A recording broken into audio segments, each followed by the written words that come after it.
Dylan from Delaware County. So this is obviously the first recruiting class with NIL factored in. What are your thoughts on the impact NIL is having on recruiting? And is that line between what NIL was meant to be and where it's kind of going right now kind of getting blurred? I would say so. Yeah. I think when you look at our class, first off, I'm very excited about this class. I think that when you combined, first off, the athletic ability and the potential these guys have to be really good football players, that's one thing. But it's also the type of people that we have that are coming into this program, and I'm very excited about this class. I think the quality of the guys, with 17 people, we're going to expect to sign, north of 20 here after the second signing period, but these 17 are as quality as you're going to get. And I think in this time, you have to make sure that you're recruiting great people. We've talked about that before. But to say that I'm not, at the very least, concerned about what's going on right now across the country, that wouldn't be accurate. There's just a lot with it. But I will say that I think now more than ever, the focus has to be on relationships in this recruiting process. Over here far right, Clay Hall, WSYX. Sonny Styles reclassifying, and is he the jewel of the class? I think we have a bunch of jewels here, but I was certainly very, very excited when Sonny decided he wanted to join us here. It wasn't that long ago, and then quickly let us know that he was interested in reclassifying. And he has a tremendous pedigree, obviously, what his dad did here, and his mom Laverne is awesome. And these people love Ohio State. They love football. He's a very serious young man that has tremendous potential, and I think he's going to be a really good football player for us. Did you bring it up? Did he bring it up? No, that was him. Yeah. What kind of motivated him, you think? I didn't quite ask him, other than the fact that he told me. I went to his basketball game the other day, and they kind of shared with me, his folks, that he always kind of played up. His older brother played, and he just kind of did that growing up, and maybe that's something that motivated him. But that was something that he and his family brought to us, and we're going to support him in that decision. Right in front, Barry, WBNS. Does this class fill needs, Coach? You like this class, but can some of these guys step in and play right away?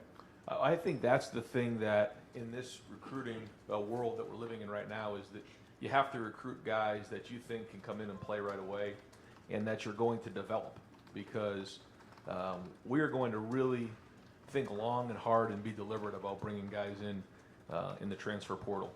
We have, and we will continue to look at that, but we also take a lot of pride in developing the guys that are here, and so in order to do that, we have to bring in the right guys. I do think, in particular, we're bringing 4 guys in at wideout because there's a major need there. We brought in some different guys across the board in different areas, in the D-line, the offensive line. Certainly getting Devin at quarterback was critical for us. But yeah, there's always needs, and I think we've hit some of these here, and there's a couple more here in the month of February, and month of January into February that we're going to look to finish up. You mentioned the transfer portal, the NIL, all that stuff, and being deliberate. What can you guys do as coaches, because you're taking their word when they say they're going to come here? How difficult is that living in this world now? Well, somebody could say on our team could say that they're coming and leave tomorrow too.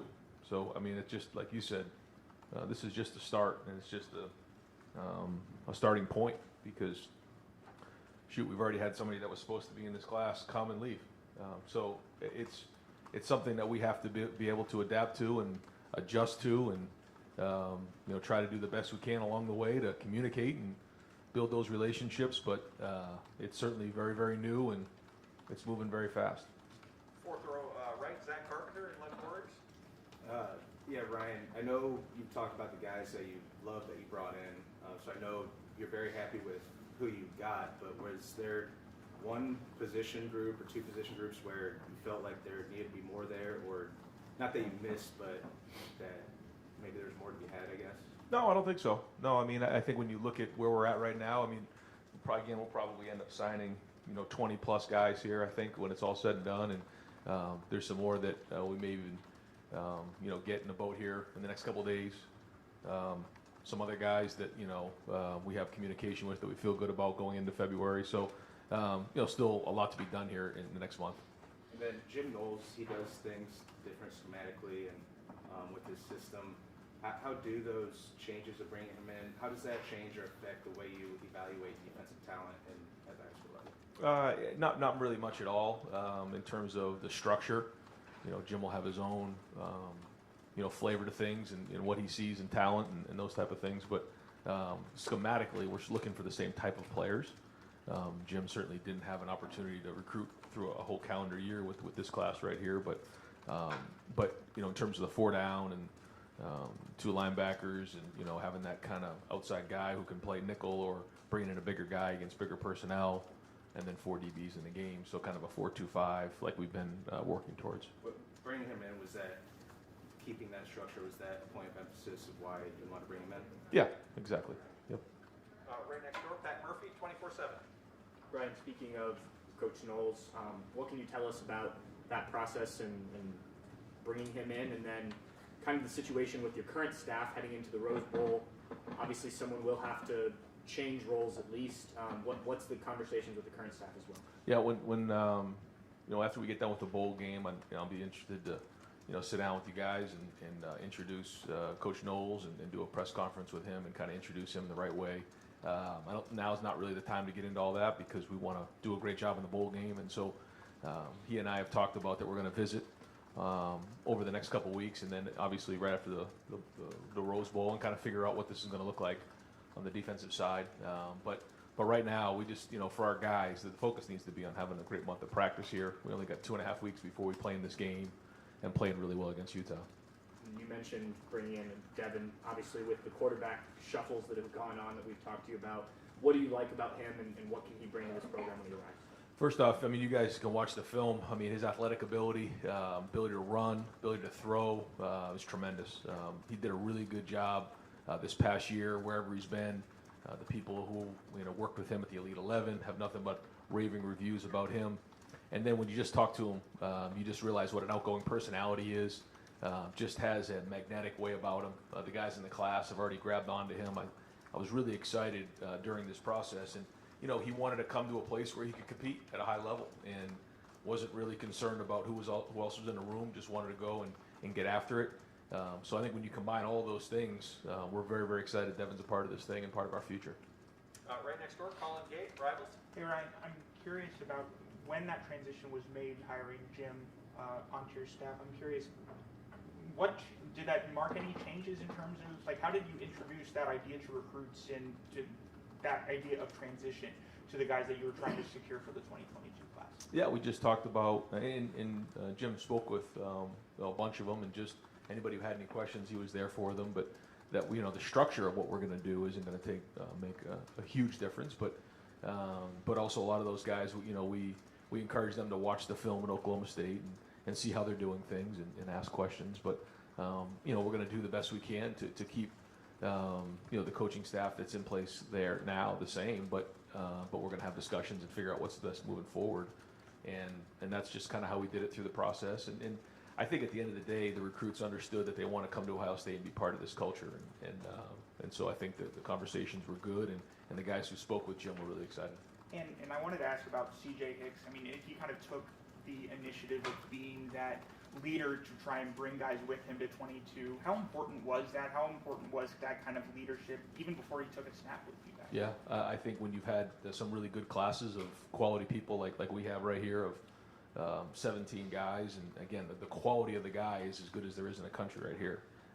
But a lot of that has to do with CJ. He jumped in this thing early, and he recruited a lot of these guys. He built that relationship, and there were some guys along the way that were good football players, but they just didn't quite fit what Ohio State was all about in our culture. And these guys are able to see them at the camps, at the Rivals events, the opening, all these different things that they go to, and they spend time together. And in that moment, we don't get a chance as coaches to see them. They do. And CJ was a big part of that. His mom, Tiffany, was great. And they really spearheaded this thing. And so he's a big part of this class and a big part of our future. Deep left, Garrett, 11 Warriors. Hey Ryan, regarding Sonny, when specifically did he address you and talk to you guys about reclassifying? It was right after he committed. I want to say, I forget which game it was. It was a home game. We were over at the Blackwell, and he kind of shared he was going to commit, and then quickly said, we're thinking about reclassifying, and then went about the business of finding out that information.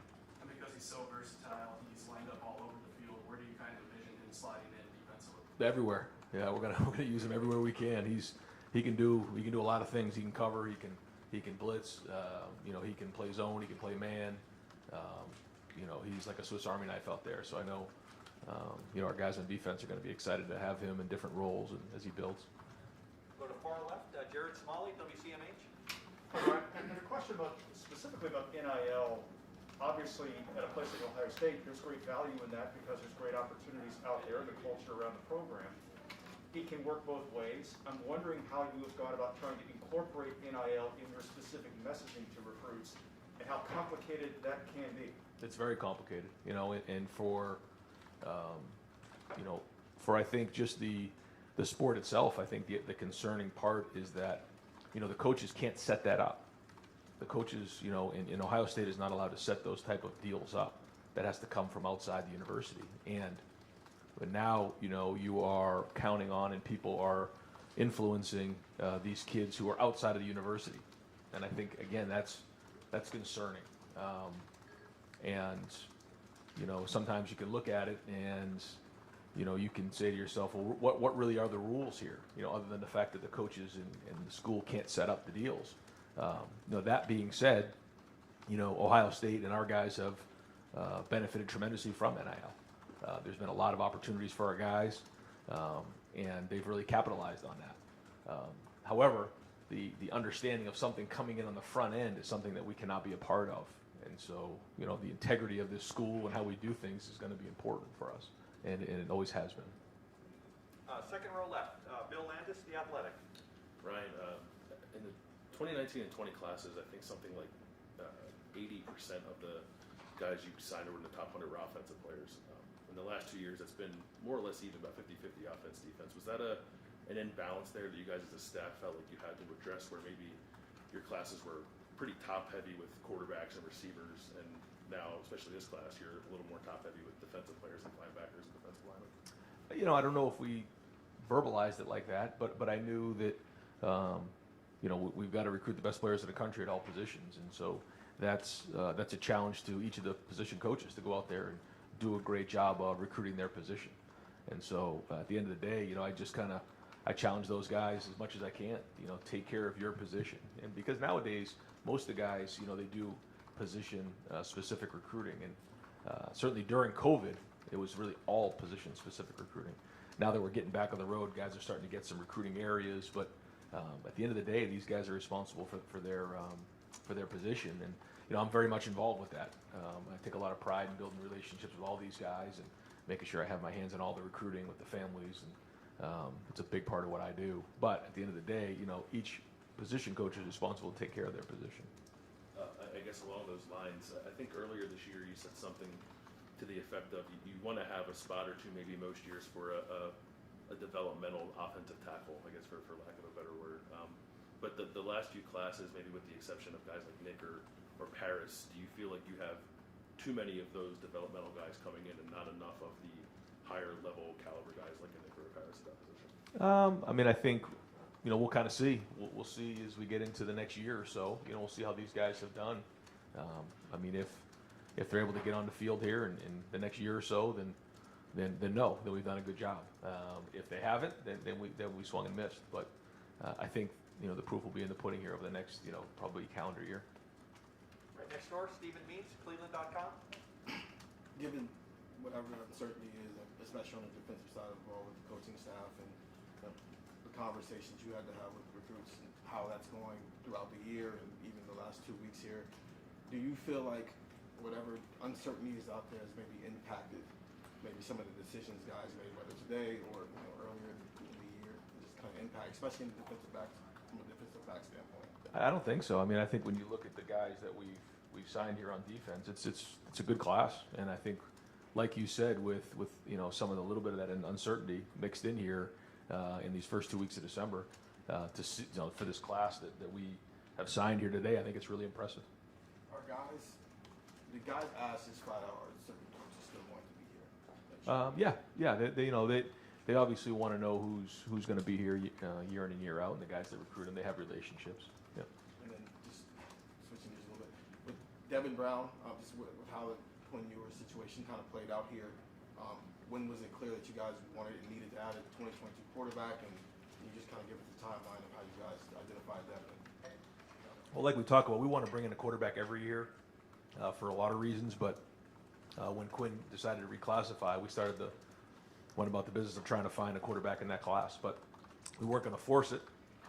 We had to find somebody that we thought fit, and we looked at a couple different guys, really only about 2 or 3, and Devin stuck out.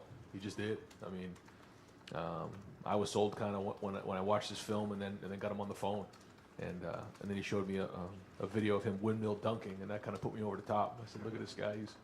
He's got a tremendous personality, very, very competitive, very gifted, very intelligent, but also very athletic." And excited to just see his energy come into this building here pretty soon. Front row right, Joey Kaufman, Plymouth Dispatch. Ryan, just to follow up on Steven's questions about some of the uncertainty and players maybe asking about who their position coach will be. Ultimately, it seemed like you guys kept the class pretty much intact. Why do you think that was? I think it's the relationships that are built, and it's the culture. And I think when you look across college football right now, I mean, there's a lot of head coaches that had to move, and so there's just a lot of craziness that's gone on over the last 3 weeks. But one thing's for sure here is that the culture is in place here, and I think the guys understood that. And I'm a big part of the recruiting process. I mean, I'm involved with those guys, and I tell those guys I'm going to do everything I can to make sure that you have what you need to be successful. And part of that is giving you the best position coach you can and the best coordinator you can. And at the end of the day, that's what's important. What was it like for you being on the road just the last couple of weeks, having not been able to do that last year? It's been great. It really has been great. I think I really enjoyed going and meeting just the principals, the ADs, going into these young men's home, getting to know their moms and their dads, and just seeing how they grew up, and just learning different things about them. You don't forget the things that you learn when you walk into somebody's house or you walk into their school, and you just hear different stories. I went into a Bennett Christian school, and the principal walked right up to me and told me a story that I'll never forget about Bennett. Those are the things you don't experience when you're on a Zoom call. And I think with a lot of our guys, we had to build the relationships last year over Zoom, and that was a challenge. But it was great to get back on the road and be around these folks. Third row left, Dan Hope, 11 Warriors.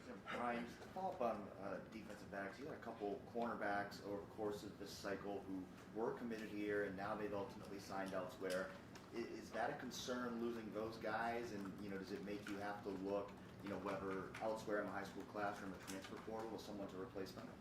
We want to have 8 corners on the roster, and so I feel really good about our young corners. I thought we hit a home run last year, and so the room that we have, we'll kind of find out who's going to move on and who's going to stay in terms of the NFL here. But the goal is to have 8, and so if we need to sign one more here into February, we will. If not, we'll have to maybe look at the transfer portal and see. But we have to make sure we have 8 in that room. And in terms of a Rose Bowl, have you gotten any indication, anybody considering opting out at this point? Or are you still expecting to have a full roster? Yeah, so there's still some guys kind of figure that out, and when I have more information on those guys, I'll let you know. Go deep right, Spencer Holbrook, 11 Warriors, or Letterman Row. Sorry about that. Ryan, you just said Bennett Christian's name. I wanted to ask about him. He seems like one of the more underrated guys in this class, and I'd forgotten he committed so early. What do you like from him, and how do you evaluate a tight end that doesn't really get featured in your room, but also does a lot for your offense? Well, he's well-rounded in a lot of areas as a person, but as a football player, he's strong. I mean, he can do a really good job at the line of scrimmage, blocking the 7 technique, but he also can run routes and get down the field. He's got good versatility that way, and I think some tight ends are developmental just physically. I don't know if he's developmental physically. I mean, he's got to change his body a little bit, but for the most part, I mean, this is a good, big-looking tight end, where a lot of guys come in a little undersized, like 215, 220, and you got to really grow him into the position.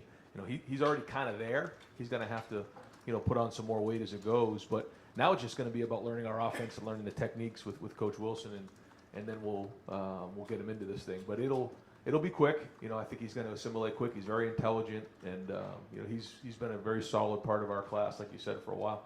And then flipping over the other side of the ball, you signed defensive line. To work on getting a commitment from a guy for 18 months to see it pay off right at the last second, almost 24th hour.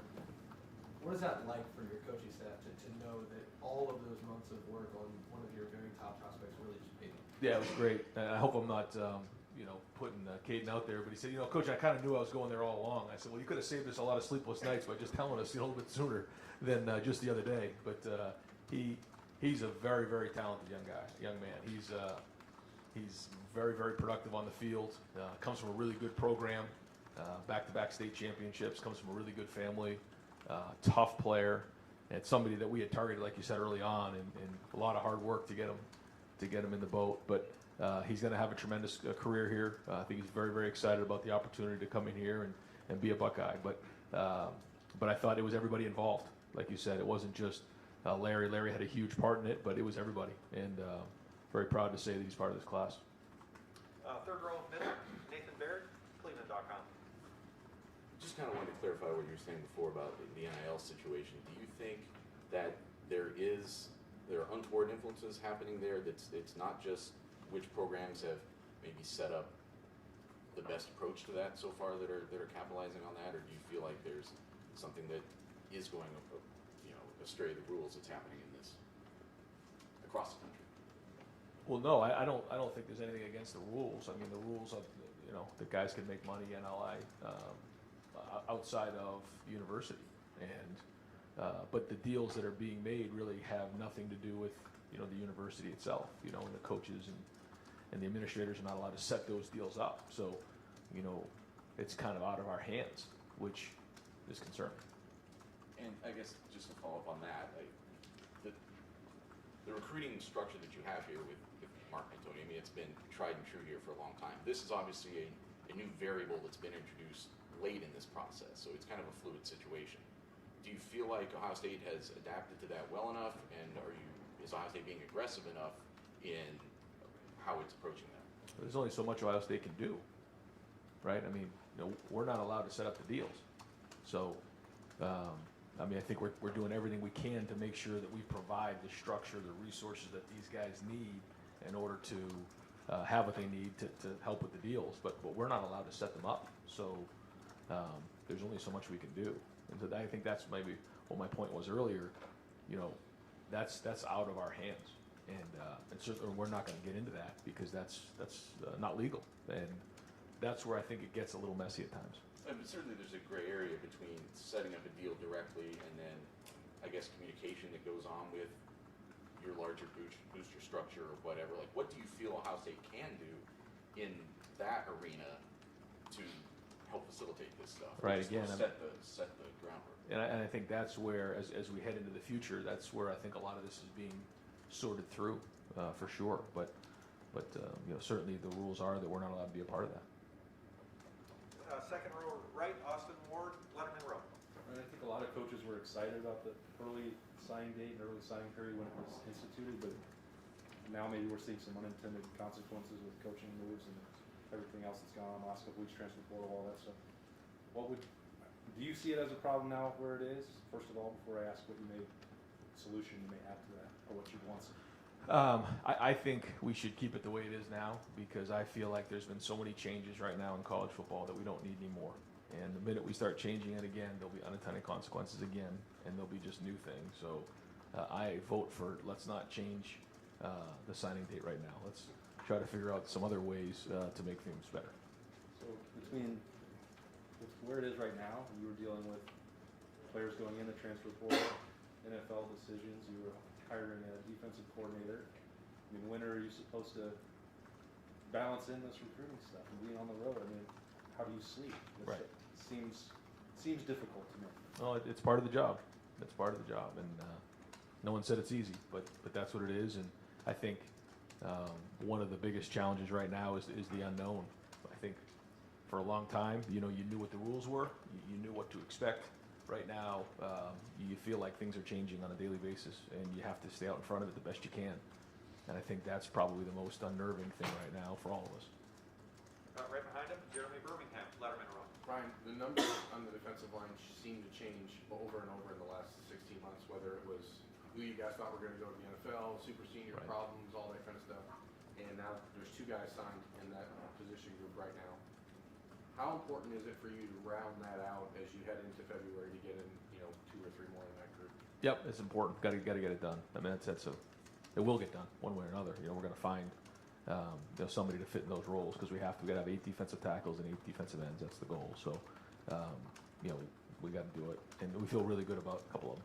And on a guy like Caden Perry who can play inside or outside, I know you've recruited him a long time, but when you look at his productivity, his talent, and then you see some of the rankings out there on him, I know you guys don't care about rankings per se, but you look at them.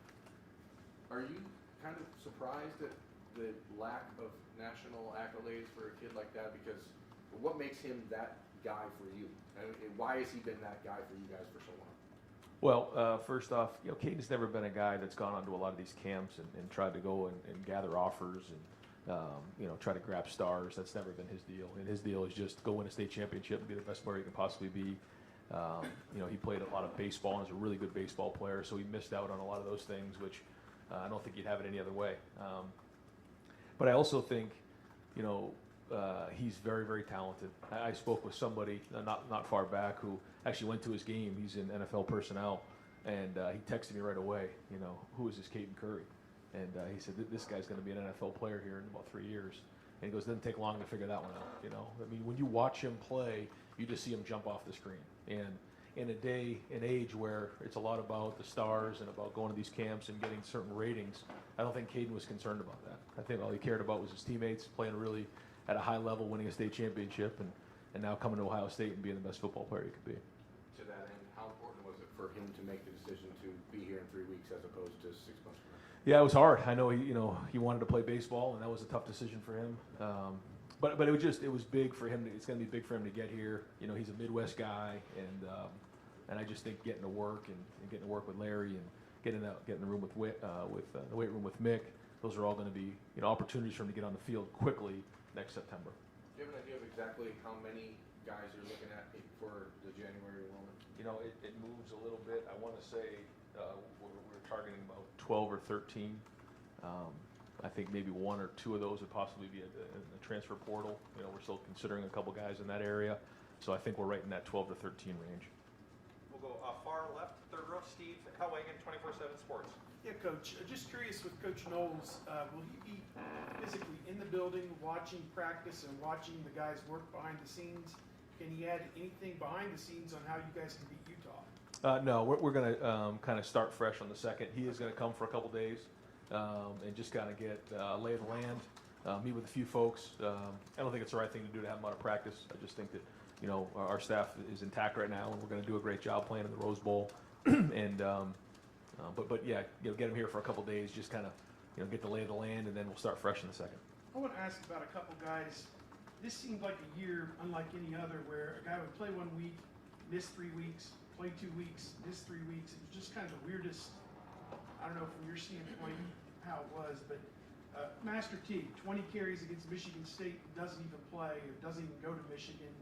Tyleek Williams started midseason, didn't play a whole lot after that. Just, I don't know, individually, if you have anything to say about those 2 guys in particular, and then just from your standpoint, was this a difficult year knowing from 1 week to the next who you could count on? Because it just seemed like when he puts the list out, you're like, he played last week, why is he on this list this week? Yeah, well, some guys, fought injuries all year. We did lose some guys for the season, but some other guys who just fought injuries throughout the season, and it's very hard to play on Saturdays if you're not practicing during the week. And certainly some guys did a really good job of taking care of their bodies. Some guys, unfortunately, had some things that happened to them, and that's part of the game. You try to work through it. Other guys, we played some young guys early on, and then certainly found our way as the season went on, and a lot of that had to do with the depth chart and how that kind of trickled throughout the season. But I think it's a combination of those 2 things. This Master, do you feel like he'll be able to play at the Rose Bowl? I do, yep. We've got time for just a couple more folks. I didn't realize, but the defense is going to be in here at 1:45. So 2nd row right, Tim May, Columbus Dispatch, or Letterman row. Jack of all trades. I don't think they'll be here today. Really? Okay. Just check on that. Okay. I think that'll be a couple days. Okay. Okay, we're good. Yeah. Am I still a goat? You're a go. Yeah. Was anything said during the Heisman Trophy ceremony show that bothered you as you left there, that you thought was untoward, et cetera? You know, I was happy that CJ was able to you'll get that experience because you know, you just never know. I mean, hopefully he has an opportunity to get back there next year, but you just never know. And you know, what a great opportunity for him and his family to spend a weekend in New York City, and certainly have a lot of respect for the tradition of that ceremony and all the great people that have come before and the professionalism of that event. And so you know, it was an honor to go back there this year. So there was no comment on the other part that I asked. Yeah, I mean, like I said, I have so much respect for that award. I ask you this almost every year, but I'm gonna ask it another way. When you're signing a quarterback, is there a moment that you just, you know, during that process where you just feel like, yeah, this is the guy, almost like a gut feel? And with Devin Brown, when did that moment come? Like you talked about watching him, you know, hearing him talk and stuff. Like when I was talking to him the other day, you know, he didn't care about who's in the quarterback room. He just wants a seat in that room. Just what was that gut moment though with him? Because it is so critical. Yeah, I think, like you said, you kind of have that with each of the guys. And I can kind of remember with CJ, I can remember with Kyle when he was out here throwing for us one time. And I think it was Devin when I got a chance to meet him. Certainly the film speaks for itself and all the people that have worked for him. But when you sit in a room with him and you look him in the eye and you listen to him talk and you just hear him talk about football and talk about competing and those type of things, that was my moment. And two other quickies. With Caden, for example, when you guys are looking for a guy to play up front on the defense, are you looking as much a little bit for a nasty streak in a guy too? I mean, what just has to jump off at you just besides him making plays? Yeah, I think it's a lot of things, but Caden definitely has that, and that toughness and that edge to him is something that's a must, and he has it. And I'm excited that he's going to be getting here and kind of getting to work on that stuff. But he also has tremendous twitch and, like you said, makes a lot of plays and runs to the ball. I think his motor is what's the most special about Caden Curry. He runs sideline to sideline. You watch his highlight film, you just see how hard he plays every play, and that's something for us that we recognize early. And in that same vein, Jim Knowles, what is it about? I mean, I know you don't want to talk a lot about him right now, but what is it about his defenses in particular? Is it their creativity? I mean, just explain what just really attracted you to him. Well, it was all the above. I mean, I think when you're coming in to be the defensive coordinator at Ohio State, again, we'll talk about this more, but you have to check all the boxes. It's not just one. But I think his past and what he's done. When you watch the guys who have played for him, what they've done schematically, how they speak of him, former coaches that have worked with him, that he's worked for, you add up all of those things and you look at the production. It all speaks for itself. And again, we'll get into more of that as we get to that press conference. Thanks, man. Yep. Right behind him, Doug Lamarice, Cleveland.com. Sometimes on this day we talk a lot about the 85 and roster management, and with the extra COVID year and transfer portal, what is roster management and number management like these days? Boy, what a question that is.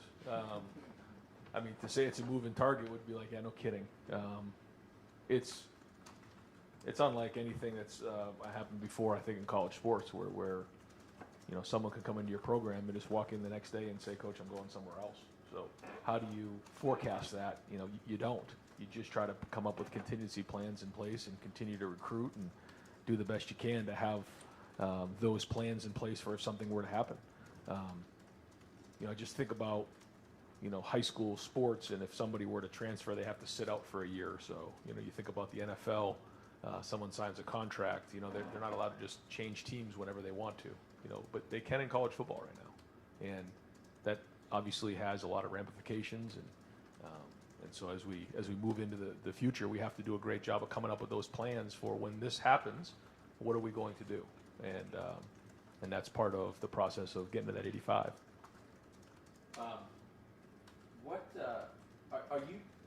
You're at whatever it is, 18 right now, and you said you'll get over 20. Are you saving spots for portal guys? Is that where does the? I don't even think you save them anymore because you don't know what you have. So if somebody, I think the best way that I can verbalize it is we have a certain number at each position. Like I was mentioning, we need 8 defensive tackles, we need 8 defensive ends, we need 8 corners. We'd like to have 4 quarterbacks.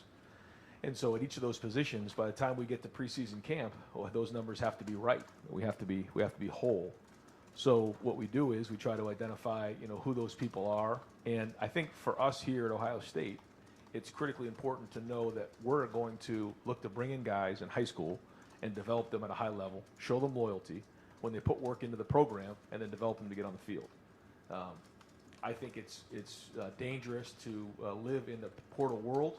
I don't think it's sustainable for the chemistry and culture of your team to be doing that. So if we do bring in somebody, it has to be deliberate. We have to think it all the way through, and it has to be the right fit at the right time. And I think when we've brought guys in, it's been the right way. I think when Justin came in, when Trey Sermon came in, when Jonah Jackson came in, when Noah Ruggles came in, I mean, those were home runs for us. And we're going to continue to really think that all the way through before we just flippantly add guys onto the roster.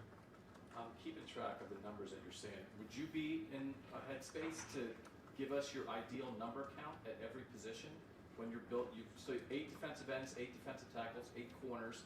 With this defense you're running now, how many linebackers ideally do you have? I think that's something that actually, it's funny you say that. Over the next week, I was going to sit down with Jim and figure out what he worked, when he was at Oklahoma State. In the past, we had been at 4 bullets, 7 safeties, and I believe 8 linebackers, 7 or 8 linebackers. And that changed. We kind of made the 4-2-5 change. Mm-hmm. And so I'll sit down with him and figure out if he wants to maybe, move a couple of those numbers here or there. 4 quarterbacks. How many running backs? We're usually in 5. I think we're 11 at wide receiver, 5 at tight end, and I think we're at 16 in the O-line. But in the off season every year, we'll go through and see if we need to change that based on our personnel and what we're trying to do schematically year in and year out. And I'll ask one more question that's not related to that. Your name was in a headline about the NFL this past week. Does that come up in recruiting at all with you? And I know it might be a strange thing to talk about, but we know you're an offensive play caller. We know you've been in the NFL. Sometimes with all this crazy college stuff, sometimes man, college is so crazy right now, maybe a guy just would want to go to the NFL where you don't have to deal with all this stuff. Is there anything you want to address when your name is in a headline with NFL rumors? Yeah, I mean, I'd just tell you what I told the recruits if any of it ever came up is there's nothing to that. There's no truth to it. And the second thing is I love Ohio State, and I love being the head coach at Ohio State. 5th row middle, Andrew Lind, Buckeyes Now and Sports Illustrated. He's maybe not as, maybe as high as a rating as other running backs in the country. But Dallin Hayden was somebody who you guys identified really early on. What was it about him that just made him that guy for you guys? Yeah, Dallin from the jump was somebody we recognized as a very talented running back. We're really proud of how he played this year. He had one game in particular that was one of the better games I've seen a running back play in a long time. Runs really hard, has great versatility, and comes from great pedigree. His family are great people, understand football. They're football people, and so that's a guy that we want to invest in our future in the running back position. So he comes in with a tremendous work ethic. Again, really great background, understands football, understands this environment. So we think he's going to hit the ground running. He's going to have a really bright future here. And then obviously you guys signed 4 different wide receivers in this cycle. They're obviously all on different paths. I know Graves came from being an unheralded prospect to now maybe one of the more noteworthy ones, while Caleb was a 5-star at one point. How do you kind of convince all of them to come in at the same time? Yeah, I think they're all different. Both Caleb's and Keon and Kojo have different skill sets. But I also think they see our numbers at the wide receiver position. They also see that we had 3 guys catch a bunch of balls last year, and they like this offense. They want to be a part of this offense. They've shared with me that they want to come compete and be the best. Because we say if you can make it here, you can make it anywhere. And I think that's part of this recruiting process nowadays. In a world where you can just leave whenever you want, you have to make sure that they want to be here. Over the days of talking, and I kind of knew this, I can kind of see it coming a year or 2 ago. You don't just talk somebody into coming to your school anymore. You tell them all the reasons why, but they have to want to be here. And then when those bad days come, those tough days come, and someone back home or someone's telling them, you need to go transfer to this school, they said, no, I got this. I chose this school for a reason. I chose this school. So no one talked me into coming here, because when that happens, they just knock on the door and say, Coach, I'm going to enter the portal. And then what do? All the time that you had, all the investment that you made in that person, you think about all the time and energy and resource that we spend on recruiting and on one individual family, for them to walk out the door, man, that's a bad day no matter how it works. And so it's going on across the country. It's part of the world we live in, so we're going to have to adapt. But I think that's the thing with those 4 receivers. They want to be here. They're highly competitive, and they like what we're doing. And specifically Kojo, I know, when he was going through the recruiting process, his family, placed a lot of emphasis on academics and those kind of things. Can you talk about maybe the challenges of recruiting the parents as well in those situations? Yeah, I mean, we recruit the parents just as much as we recruit the young man, because now more than ever, the parents are involved. They just are. And his family, academics were very, very important, and that was something that the whole family was involved in that decision. They all sat down together, they gave their input, and then Coach ultimately made the decision. But a big part of it was the academics. And we're going to wrap it up over here with Clay Hall once again, WSYX. One of our affiliates wanted to comment on Avery Henry. Can you, what do you think of him, how it went, how you got him? Yep. So St. Clairsville, Ohio, kind of a late bloomer, lost a ton of weight going into his senior year, and just really did a great job. Our coaches went out there and watched him. Certainly saw his film and was excited about that, and then went out and watched him play, and just came back with raving reviews. And he comes from a really good family, great people in St. Clairsville. They're very, very proud that he's going to be a Buckeye, and we're counting on his toughness, to show up in that O-line room. But a lot of talent there, and I know he's going to come in and work really hard. Does your comment mean you're coaching the 2022 Buckeyes? Yeah. I hope so. Well, there's a lot of time. Actually, I left an individual out. Second row middle, Bill Rabinowitz, Columbus Dispatch. Glad you think I still exist, Jerry. Appreciate it.